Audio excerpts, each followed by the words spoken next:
Welcome to part 7 of Project E55 ASL, and this video is going to be about making the pushrod suspension for the car. In the last video I made the double wishbone part of the suspension, so in this video I'm going to be going one step further and also completing the pushrod part of the suspension. I do want to take some time in this video to explain some of the benefits of the pushrod suspension and why I chose to go with this one for this car. It is something that I have tried in 2 previous projects before this actually, and it is something that makes a tremendous amount of difference in the handling of the car. And then at the end of this video I also want to answer some of your questions from the previous video about the double wishbone suspension. There were a lot of questions about why I chose to go with these tubes and why I chose to go with these ball joints and why I basically made the suspension the way I did. And this time actually to answer all your questions, I've actually printed out all my results from all the simulations and calculations behind the suspension. So I'm going to be going through all these results, and hopefully after looking at all these results it's going to make a lot of sense why this suspension is the right suspension for this car. But yeah, anyways, let's start off by making the pushrod suspension for the car. Before I forget, I do want to give a quick shout out to Johnny Redline from Instagram for printing out this really cool AMG t-shirt, which is actually based on a picture from my engine. So this is actually this exact engine. So he's making these M113K t-shirts, which I believe you can buy from, the instructions are on the AMG enthusiasts page. But you can also contact him directly. I'll link his Instagram in the description below. You can send him a message if you're interested in buying one of these shirts. So starting off by giving you guys a bit of background behind the project for those of you that are just joining in. So this is a car that is roughly based on my E55. I used to have a Time Attack E55 that I used to compete with at the CSCS. It was a pretty fun car, but I couldn't get over the fact that how much faster that car could have been if I took the weight away from the equation, and that's really where this project came in. So the point of this project was to use all the components from the E55 but take all the weight away from the car. So the weight of this car after everything is complete is going to be somewhere around 900 kilograms. It's going to be less than half the weight of the E55. The weight distribution of the car is going to be really close to 50-50, which a lot of people disagree with me right now, because obviously right now it looks like a front heavy car because the rear section of the chassis is not complete right now, but once you'll see the whole complete car it will make a lot of sense why the car will have a 50-50 weight distribution. In fact, that is one of the first things that I did when I took the E55 apart. I measured the weights of all the components and I placed them accordingly in the design, so the final car would be somewhere close to 50-50. The width of the car is 2000 millimeters. That's actually what you'll find on most Formula 1 cars or Le Mans prototypes. They're all going to be 2000 millimeters wide because that's the widest most racing regulations will allow a car to be. This car is also going to be a ground effect car, meaning that it is going to make a lot of downforce underneath the car. That's why the floor of the car is really close to the ground. The ground clearance on this car is only 7 centimeters. And if you notice the floor of the car, you would notice that it's actually curved. It's not a flat floor. That's to accommodate a bigger diffuser. I haven't completed work on the CFD as of now, but that is something that you're going to later see in the project once I start work on the body panels. I'm going to make sure that the car has a decent amount of downforce because that is actually extremely important in a car like this with this much power and this little weight. But yeah, anyways, that's to come for way later. For now, the topic of this video is to start work on the pushrod suspension. So starting off by talking a bit about the coilovers that I'm using for this pushrod suspension. So these were the original coilovers from the E55, but I decided to go with these much smaller ones. These are actually from a motorcycle, they're not even from a car. And the reason behind this is that when I did all the calculations for the spring energy required for this car, it was actually a much lower value than the E55. So this coilover would have been a massive overkill for this car. That's why I downsized to this one. And the other benefit of going with the motorcycle one is that it opens a lot of options in terms of coilovers, because there's a whole lot of coilovers available for motorcycles. The other benefit of downsizing to this one is going to be weight. These coilovers only weigh 1.5 kilograms over these ones that weigh 5 kilograms. I'll get into the calculations behind actually choosing the springs later in the video, but for now let's actually get into making the suspension, because I believe the calculations will make a lot more sense after you see everything. So for making the pushrod suspension, I started off by designing everything. Now I didn't design everything in too much detail, but enough to figure out the kinematics and the placement of all the components. And the cool thing about this setup is going to be that I do plan to leave cutouts in the bodywork, so the coilovers are going to be accessible from the outside. That's just something that is going to make it easier for me to change suspension settings while I'm out on the track. Once the design was figured, I printed out templates for the cantilever, the part where this suspension is going to pivot on, where the pushrod is going to connect and where the coilover is going to connect. And then I plasma cut these out of sheet metal. Once all the plasma cutting was done, then I used the same template to center punch all the holes. This is the places where I have to drill the holes for the pivots to connect. And after that I just had to drill out the holes in the appropriate locations. I started off by drilling smaller holes just so that the drill bit doesn't slide around, and then after that I just used a step drill to make the holes of the appropriate size.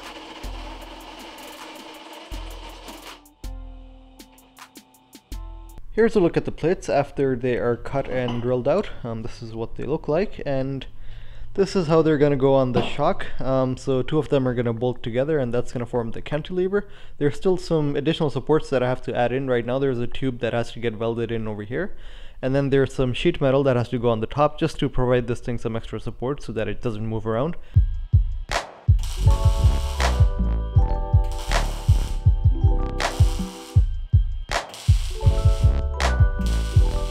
Here's a look at the cantilevers after everything is done. They're fairly small cantilevers. They only weigh 400 grams, so pretty light.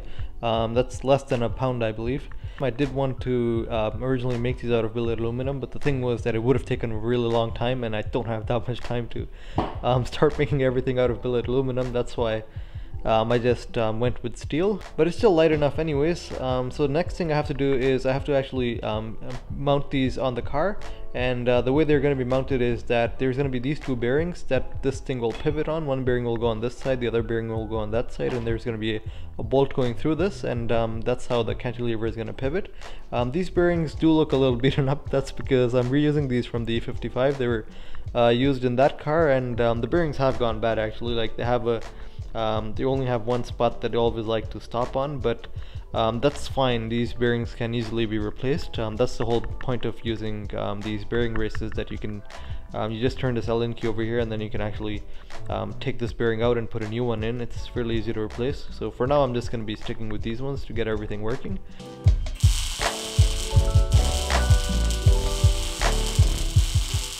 So now the cantilevers for the suspension are in place. This is how they go on the bearing, and this is how they're going to move.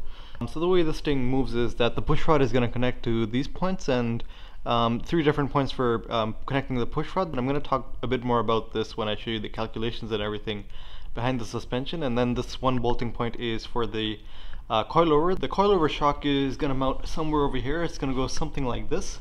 And the other mounting point for the coilover shock is going to go over there. That's the mounting point I have to make now so that I can actually mount this in place. So for making this mounting point, what I'm going to do is that I have this square tube that I'm planning to run from one side to the other. So the other thing this square tube is going to do is it's also going to reinforce these parts where the cantilever is mounted to the chassis. And the other thing I have to add over here is also have to add cross members and everything, but I've left those cross members to the end because I still have to mount the steering and figure out the position of the tie rods and everything. That's why I don't want to do too many things at once, and I've left those for later. Now I also want to point out one more thing. There's also another way to use these coilover shocks, which is actually the more common way if you look at most race cars and how they use them. They will mount these shocks longitudinally rather than transverse like I'm using them. And the benefit of doing it that way is that you can often save a bit of weight and gain a bit of rigidity doing it this way, because you can actually mount the shock at a stronger part of the chassis, and you'll avoid this whole like construction in the middle that I'll have to do to mount the shock this way. So that is actually in some cases the better way of doing it. But for me, the reason I'm doing it this way is just to make things less complicated, because doing it the other way, this is the way I did it in the first car that I made. I mounted these shocks longitudinally. But the problem with that is that it's just a lot harder to work out all the angles, because then there's 2 different planes. Like the lower control arm is actually moving in this plane, and then the cantilever is moving in another plane. So yeah, the angles are a lot harder to work out, and doing the calculations behind them are actually even more difficult. So this way, the way I've done it is that everything is going to be on the same plane, which actually makes it really easy to work out all the angles and do all the calculations. So that's really the reason why I'm doing it this way. It's for simplicity, not necessarily being the best solution. So after this, I welded the square tube in place. And after that, I had to cut some more sheet metal to make the attachment points for the coilovers. Once the attachment points were made, I just bolted them to the coilover and made sure everything was in its right place, and then welded them to the square tube. Here's a look at the coilovers after the attachment points are done and the coilovers are mounted in their proper place. So right now everything is in its maximum extended position since there's no load on it, so these coilovers are extended all the way. And next the thing I have to do is I have to make the push rod. That's going to be the last part of the suspension. The push rod is going to go from this ball joint to this ball joint. So basically that's what's going to connect the wheel to the cantilever. For making the push rod, what I'm doing is that I'm using these 2 ball joints, and the thing about these ball joints is that one is left hand threaded and the other one is right hand threaded. The point of that is so that I can actually adjust my ride height. So by twisting this push rod, I will actually be able to raise or lower the car. So really for making the push rod, all I have to do is I have to cut this tube to length. After that, I have these inserts that I'm going to be putting in this tube and welding them in place. And then these inserts already have threads in them, using which I can actually put these ball joints in there. And again, one is left hand threaded and the other one is right hand threaded. So I have to put them in the appropriate sides, and that's pretty much just going to be my push rod then.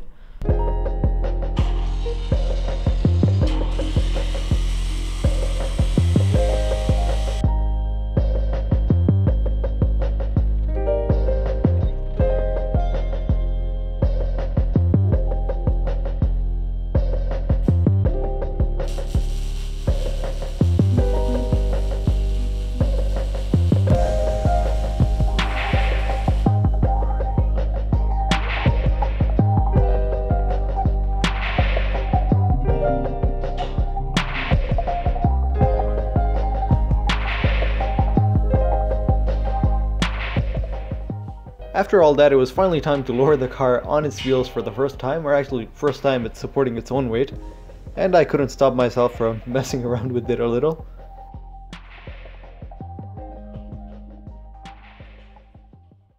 Here's a final look at the pushrod suspension after everything is done, and let me just put some weight on the car to show you guys how it moves. So yeah, that's how it basically moves. The pushrod pushes up on the cantilever and that compresses the spring. The only thing left on the suspension right now is the anti-roll bar. I am planning to add in an anti-roll bar, but I'm just going to leave it for later when I make the rear suspension, because the rear suspension will also need the same anti-roll bar as the front, because the weight of the car is pretty similar front and rear. So what I'm doing is that I'm using the same springs and dampers at the back as well, and the same anti-roll bar, so everything matches. It's going to make it really easy to adjust things from there.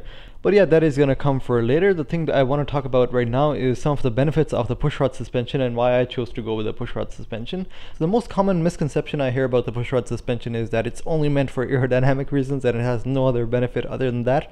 And that is not true. You will see pushrod suspensions being used at the back of LMP1 cars, for example, where they're completely covered with all the bodywork. They have no aerodynamic effect at all in those cars, and they're still using pushrod suspensions.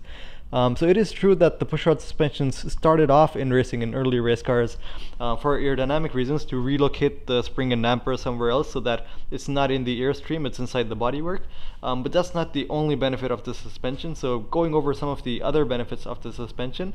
Well, first of all, it's a really good structural design, because the way these tubes are being used in this design, the tubes are either under extension or under compression, but there's no bending forces on these tubes. So when you take a steel tube and you're only either compressing it or stretching it, you can get an incredible lot of strength out of that steel tube. And because the steel tubes don't have to deal with any bending forces, you can make them incredibly lightweight and still deal with the same type of forces that a production car suspension might deal with, just because it's not under any bending forces. The other benefit is also unsprung mass versus sprung mass, because now we're actually reducing the unsprung mass even further, because you're taking the spring and damper to a place where it becomes the sprung mass of the car.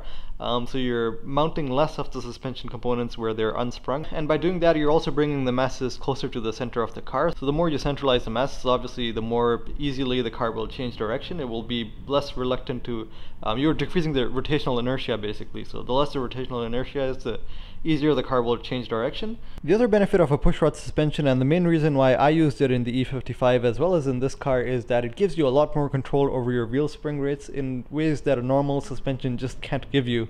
And to make more sense of that, I'll just show you the results behind this suspension. So these are the results after working out all the kinematics and everything behind the suspension. So this is basically the graph of wheel travel versus load. So that means how much load will I need to put on this suspension to compress it by a certain amount. So 0 centimeters mean that it's under no compression at all, like it's at its fully extended position. And then as the graph moves up 1 centimeters, 2 centimeters, this is how much the suspension is being compressed by at the wheel, not at the spring. And this axis shows obviously how much weight I will need to add to compress it that much. So that basically means that if I put a weight of 200 kilograms on that suspension, I will compress it somewhere close to 2 centimeters. And the thing you'll notice about this graph is that it's not a linear line, it's more like it's being curved upwards. Now the thing that's different about the suspension compared to other suspensions is that you might have learned in physics class that whenever you put weight on a spring, the spring always compresses linearly to that force. So let's say I put a weight of 1 kilogram on the spring, and let's say that compresses it 1 millimeter. That would mean that if I put 2 kilograms on the spring, it would compress it 2 millimeters, and 3 kilograms will compress it 3 millimeters, and so on. Basically, the response of the spring will always be linear. Whereas when you look at this graph, that's not the case with this graph. This graph is actually being curved upwards. And the reason why this graph is curving upwards rather than being linear is the result of how the cantilever and the push rod and everything is set up, how these angles change as the wheel travels. That really changes the wheel spring rate as the wheel is actually traveling upwards. So this graph is the graph of wheel travel versus wheel spring rate. So this is the spring rate at the wheel. This is the actual spring rate that matters, by the way. That spring rate is always fixed. So that spring rate for my car is 10 kilograms per millimeter. But the amazing thing about a pushrod suspension is that you can actually change your wheel spring rates without changing the actual spring rate on your spring. So in this case, you can see that my wheel spring rate is 6 kilograms per millimeter when the wheel is at its most extended position. But as the wheel is being compressed more and more, the wheel spring rate is actually going up all the way to 9 kilograms per millimeter. And that's something that you can't do in an ordinary suspension. Like in a production car suspension, the wheel spring rate pretty much remains the same throughout the travel range, just because there's no cantilever and there's no angles being changed as the wheel travels. So the thing about this suspension, and the reason why it works so well in downforce cars, is that you can imagine that when the car is under low downforce, the wheels will be more extended, and so the travel will be somewhere in this range where the suspension is not that compressed, and the spring rates therefore will be at a much softer setting, like 6 to 7 kilograms per millimeter, let's just say. Now all of a sudden, when I drive the car 150 kilometers per hour and the car squats down more and more because of downforce, the spring rate, the wheel spring rate, will automatically go up, and it will actually be at a better place to deal with those downforces. So that's really the benefit of this suspension, the way I'm using it in this car. It really gives me the best of both things. It's going to be a suspension that is still going to be fairly soft for dealing with bumps and for giving me more mechanical grip, but when the downforce comes in, it's going to be able to deal much better with the downforce than a conventional suspension. And also talking about why there's 3 of these graphs, why not just one? So these 3 graphs are for the 3 different settings that I have on the pushrod over here. So this is actually my soft test setting. This is the you can say medium setting, and this is a really stiff setting, by the way. I don't think I'll ever use this setting because this setting would reduce the wheel travel by a tremendous amount, so I believe it will make the car way too twitchy. In a perfect scenario, I think I should be going with stiffer springs rather than moving the pushrod to this position. So if I'm having to move the pushrod to this position, I'll probably consider moving to stiffer springs rather than like moving the pushrod down, because there is a difference between increasing your wheel spring rates like by moving down over here, or increasing your spring rates by actually changing the spring. And the difference between that is that changing this will also change your wheel travel, but changing the spring over here will only change the wheel spring rate and not affect the travel. So now finally getting into the calculations behind calculating all this stuff, and I don't want to go into too much detail on the calculations because I don't want to turn this video into a physics lesson, but hopefully enough to give you guys an idea of how to go about calculating these things. So the first thing I calculated was the total amount of energy I would require in the springs. That's how I came out with the decision that motorbike springs would work for this application. So the formula for energy of a spring is kinetic energy equals half kx squared. K is the spring rate of your spring. It could even be your wheel spring rate. You can do the same calculation at your spring or at your wheel, and you should get exactly the same number of energy, because you have to realize that the kinetic energy in this whole system would remain the same whether you calculate it at your wheel or whether you calculate it at the spring. So spring rate in a suspension like this doesn't really matter, because if you have a suspension, if you haven't designed the suspension and you still have to go about designing it, then you can go with literally any spring of any spring rate. It can be a 5 kilogram per millimeter spring, it could be a 20 kilogram per millimeter spring, and depending on which way the cantilever is levered to the wheel, it can still result in the same wheel spring rate. So that really doesn't matter. The thing that matters is that the spring should have a minimum amount of energy to actually support the car. If it's too small and if it doesn't have the necessary amount of kinetic energy to deal with the weight of the car, then that's something that you might run into trouble. The suspension might keep bottoming out. This is a pretty simple calculation, by the way. It's not that hard to calculate. You just have to know what type of wheel spring rates you need from your car, and you need to know what type of travel range you need for your car. And once you know those 2 things, you can actually do that and calculate the kinetic energy that you would require for a spring to have. And the number I got was obviously lower than this energy for a motorbike spring, and that's how I came to the conclusion that this spring would work for the car. And in fact, it would work pretty well, because when you look at the graph and you look at the type of forces this suspension can deal with, 500 kilograms per corner is actually quite a high force. So that means that the springs will not only support the weight of the car, but they can also support quite a lot of downforce. And in fact, if they can't, then there's an even stiffer setting where they can support 600 kilograms of weight on each corner. For calculating real spring rate in a pushrod suspension, that's a little more complicated, and I won't go through all the maths behind this, but I'll just give you this simple example of how you actually find the real spring rates. So basically what you have to do is you have to understand the relationship between real travel and spring travel. So once you get these two numbers, once you know how much your spring will travel based on how much your reel is traveling, you can use this simple formula to calculate your real spring rates. So your real spring rate equals your spring rate times the spring travel over real travel. So this is actually not necessarily the spring travel, it's the rate of change of spring travel at each point, and divided by the rate of change of real travel at that point squared. Yeah, and that will give you your real spring rate at that point. But you have to work out a bit of trigonometry behind all this, because there's an angle over here for your control arm and your push rod, then there's an angle over here between your push rod and your cantilever, and then there's a third angle over here between your coilover and your cantilever. So you have to use a bit of trigonometry and solve all these things, and then take a derivative of that equation, and that's how you'll finally get to getting those graphs. You can plot those graphs in a graphing calculator, but what I like to do is I just put all my values in Microsoft Excel after I've gotten all the equations, and that's how I get my graphs. The benefit of doing it in Excel is that you can actually play around with the values later and see how the graphs change, and finally find out a design that you think works best for your needs. That's why I like doing it in Excel. And that's again why I did everything in 2 dimensions, because it makes the calculation really easy. If I were to mount the spring that way, like longitudinally, that would have made these same calculations extremely difficult to do, because all of a sudden then it becomes a 3-dimensional equation where you have forces in all 3 dimensions, whereas in this one it was a nice easy 2-dimensional equation. So that is everything for the pushrod suspension, but I do want to take some time to answer some of your questions from the previous video, because there were quite a lot of questions about the suspension. So I've made a list of all the main points that you guys had and you wanted to ask about the suspension, also from the YouTube comments as well as from Reddit. Someone actually shared a post on Reddit, and there were a whole lot of people commenting on the suspension, so I did want to cover all their points as well. Now, I think the most common comment I got for this suspension was that why I didn't flip these ball joints, rather than using these ball joints this way, why I didn't flip them 90 degrees and use them this way and get all the travel I wanted out of the suspension. And well, first of all, this is not a really strong way to use the ball joints, like mounting them this way, because first of all, the loads on the ball joints become axial. Ball joints are not that strong that way. Secondly, you're using the rod ends in bending if you're using them that way, meaning the forces of the tube pulling the rod end that way are actually going to bend the stem of this ball joint, which eventually is going to break the ball joint if you're using them this way. That's why that's not a really good way to use them. The second question I got was camber adjustments, that there's no point of using these rod ends because I can't adjust cambers, and I mentioned that in the previous video, but I guess people weren't listening, so I'll mention that again. I did drill these holes slightly bigger. These are M14 holes, whereas the bolts are M12.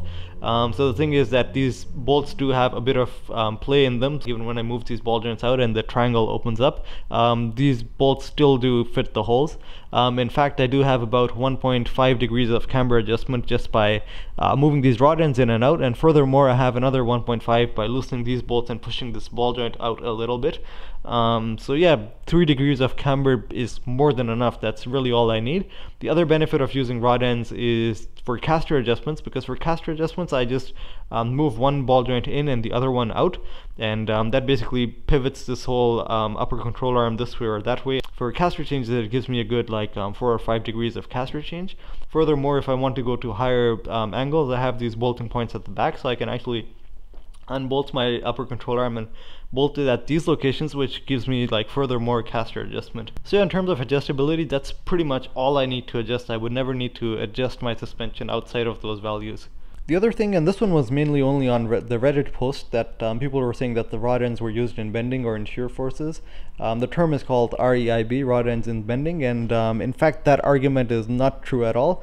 the proper way these ball joints are supposed to be used is that these ball joints are supposed to be aligned like if you draw a straight line from the center of one ball joint all the way to the center of the other ball joint.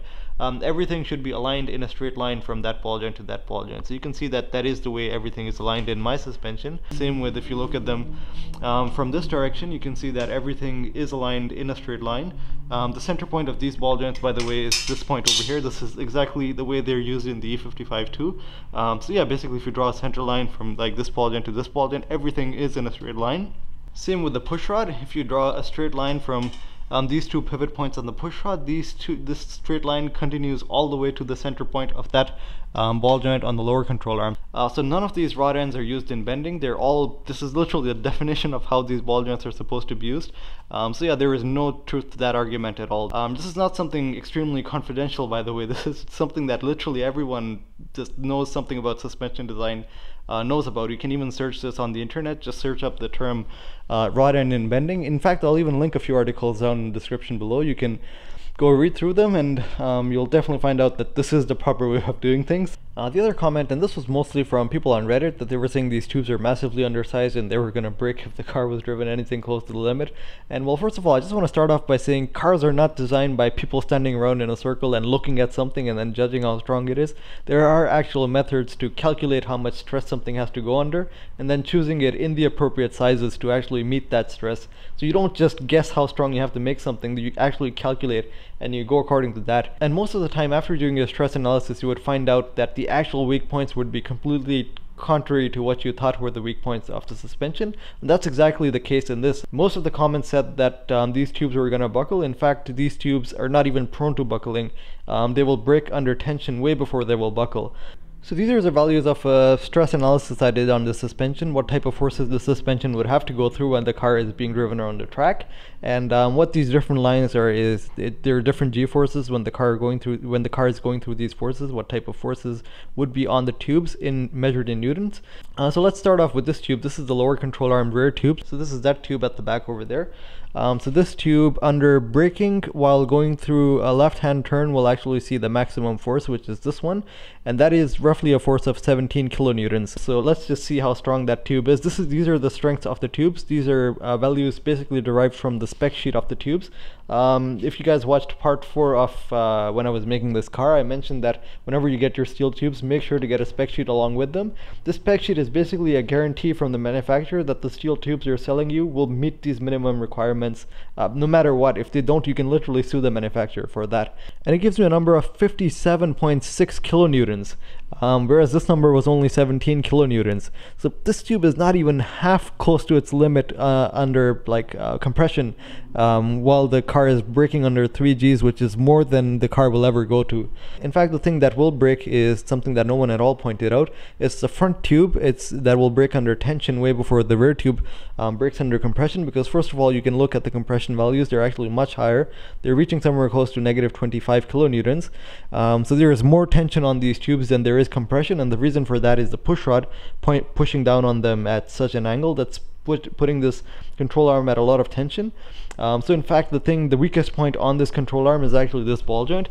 This ball joint will break when if the car ever brakes at 6 Gs. So that means that if I press the brakes on the car and the car somehow magically happens to stop at 6 Gs, only then will this ball joint at the front snap off and the suspension break. It will never buckle. Buckling will never even happen on the suspension. And the thing is that whenever I talk about these numbers, there always has to be that one guy that says these numbers are all fudged values, they mean nothing at all. When you go to the track, then you'll find out. Well, I'll give you an example of something that I did go to the track with and I didn't find anything different. So these are the tubes that were used in the pushrod suspension of the E55. They actually have, according to the same calculations, they have the same they can deal with the same level of compression as the tubes on that car, or the push rods on that car. And this was being used as a push rod in an 1800 kilogram car. The car's weight was twice as much as this car, and the car was pulling a tremendous amount of g-force. And if you go back to the comment section of that video, those same people were saying, oh, the suspension is gonna break. You're gonna go to the track and then you'll find out how weak your suspension is. And sure enough, after 2 years of track abuse, Nothing at all happened to the pushrod suspension. Nothing at all broke actually. The same M12 ball joints that I'm using on this suspension, and they were taking the stress off an 1800 kilogram car. To give you even more of an example, this is the multi-link suspension from the E55, and one thing you'll notice on the suspension is that not all the links they've used are straight. Like most of these links are under bending, but the only link that is close to straight is this one. This link is not under that much bending. It's like fairly straight. If you look at the thickness they've used this link in, it's extremely thin. It's like even thinner than the tubes that I've used on my suspension. It's literally like even thinner than the size of my finger pretty much.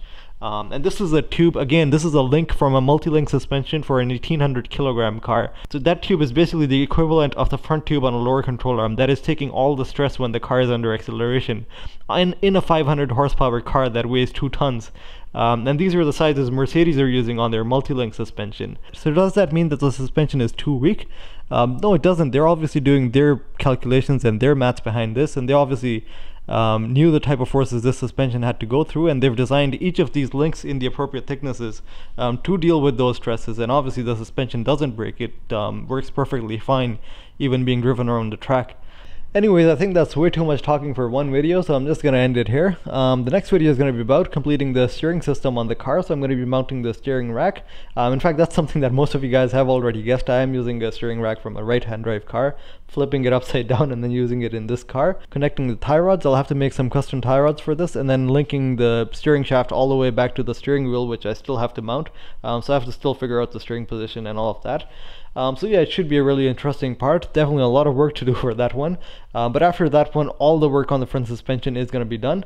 So yeah, all that is to come for the next video. Thanks for watching, and see you guys in the next one.